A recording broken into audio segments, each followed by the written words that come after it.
Good morning. I wanted to start a new series called What's Your Why? The reason behind this series is because as I've been announcing my campaign and speaking to people about my campaign for the US presidency, many people ask the question, why? Why do you want to do it? Why do you want to take on this job? And for me, it's about my lived experiences and how they've really shaped me into the person that I am and really shown me what the American people are and what they're capable of. In 2020, I was having a typical day at work and I started feeling really, really horrible. And in those moments, I was really starting to feel scared because it was like I was fine for a few minutes and then I would get really, really weak and I was having issues speaking and I couldn't figure out what was going on. So I was calling an advice nurse and all this stuff. So they tell me I'm having a panic attack and I'm like, all right. So it wasn't easing up and it kept coming in waves. And so I decided that I would go back into my office and try to finish my workday.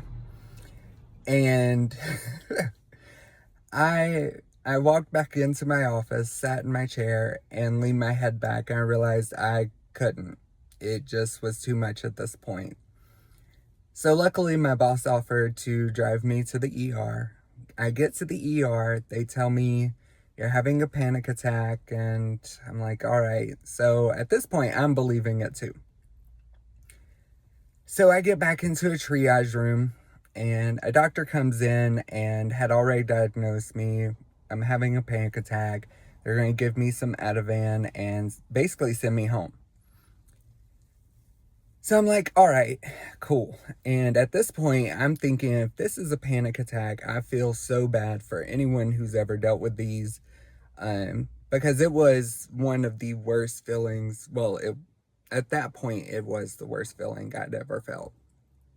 And so I'm waiting, and the nurse comes in to give me Ativan, not feeling good still.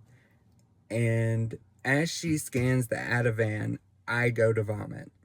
And she, luckily, is quick enough to grab a bag and hand it to me. And when I vomited, it was bright red blood. And I knew at that time I was dying. I have worked in the medical field. I understand how the human body works. So I knew I was bleeding internally, didn't know where, but the way that I had been feeling, I was dying. And so luckily, I had a nurse work on me and she was incredible. She saved my life. And had it not been for her, I probably would have died because they had put me in a gurney, parked me in a hallway, and left me alone.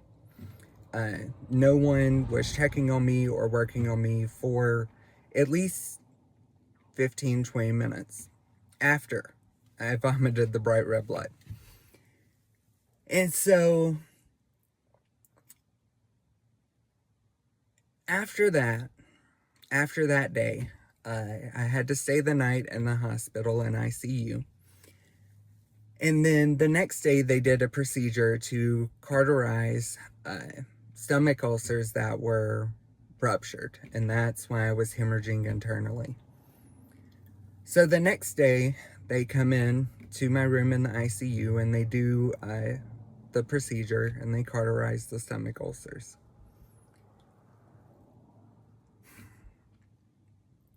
When I woke up from this procedure, there was a lady from the business office of the hospital in my room with me. And the first words out of her mouth after I woke up was, "How are you going to pay for this?"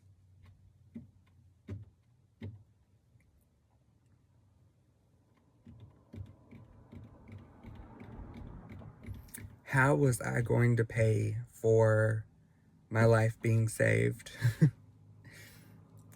uh,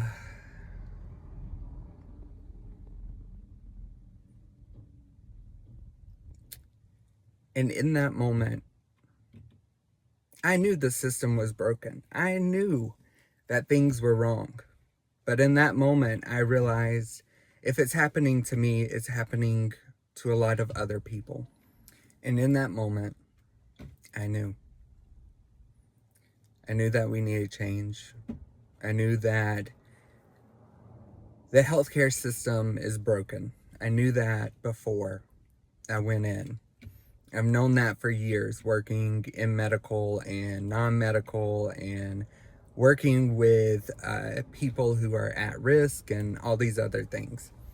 So I knew the system was broken, but I hadn't experienced this level. The level of coming in to a patient's room and asking how they were going to pay for something when they had literally just gone through one of the worst moments and times of their lives. I was treated as if I had been the issue. They discharged me that same day from ICU. I did not do a step down into a regular hospital bed. They discharged me that day. I went home and then ended up back in the ER because I had an allergic reaction to the blood product that they had given me while I was hemorrhaging. So what I'm saying is part of my why is because I've experienced it. I've experienced the brokenness of a for-profit healthcare system. I've experienced just how bad it damages someone after something happens. And I've experienced how the lack of support from healthcare providers and from the healthcare system when things like this happen, how it damages a person. Because after this happened, I had ocular migraines, I had PTSD, I had anxiety. I still suffer with some anxiety, but I was not told or informed of a lot of these after effects from what happened. And had I been better prepared, that might have changed the trajectory that I went on after this happened. But it didn't. And I'm really thankful that I'm alive. And I'm thankful I went through it so that I could really experience what so many people go through. So when people ask, what's your why? This is my why. Because I've lived it. I've had the experience. I know how broken the system is, and I know how we can fix it. But it starts with people understanding that what we have now is not what should be the standard. We deserve better as people. That is my why for today. Have a great Monday.